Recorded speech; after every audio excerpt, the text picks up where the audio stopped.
This difference in being surrounded by Africans and being surrounded around Black Americans? So that was a bit of a culture shock for me, like just coming to the United States, because when I come from a background where education is extremely important. You know, like your parents are like on you when it comes to education. It's like the number one thing, you know, when you do that. And it's very competitive. So in Zimbabwe, like education is a competitive sport. The way Americans are competitive with sports, we're competitive with grades and stuff like that. And I was actually reading your book, I was surprised when I was reading the part where you said like the kids who don't do well in school are the ones that are popular. Yeah. In Zimbabwe, it's the opposite. Like it's the kids who are excelling in class that are the cool kids. Like if you're a teenager, you want the guy who's getting straight A's. Yeah. Like that's just how it is in Zimbabwe. Yeah, and I'm just going to add some clarity for people who are watching this and maybe didn't read my book, but I was talking about Black Americans. If you do well academically, you get made fun of by other Black Americans and you get accused of acting white, and suddenly you're not the cool kids or Black Americans because you're not listening to hip hop music, and that's very true. And so it's the opposite dynamic. So I would have been cool in Zimbabwe. Yeah, you would have been absolutely.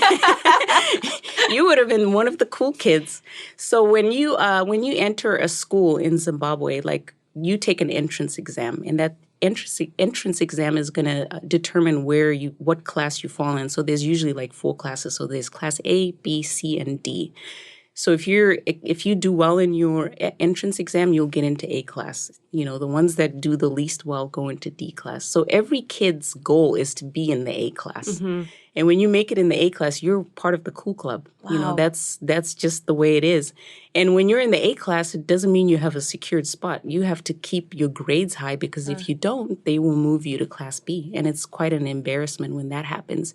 And the kids who are in B are trying to get into A. Right. So you have to keep constantly competing. You're constantly competing. And then also like when you take exams during school, when the teacher marks the exams and they put your grades are posted up for everybody to see. So when you go look for your name, you're hoping you're at the top, not at the bottom. There's nothing that gets Black liberals more upset with me than when I talk about the success of Black immigrants from Africa, academically, in their careers, professionally. I think Nigerian Americans are the most successful immigrant group. And I'm sitting here looking at this going, guys, don't tell me that it's because this country's racist. Right. We've got some culture issues. And that's why I went into that in my book, because I was like, I know how we treat intelligence, how we treat academic success amongst, Black Americans. And it is true that Black American students fare better in an all-white classroom than in an all-Black classroom because they're allowed to be smart, and they're allowed to try, and there's a competitive environment around them. Whereas for whatever reason, amongst Black Americans, it's seen as a betrayal. Wow. You've betrayed your culture because you're talking like the white man.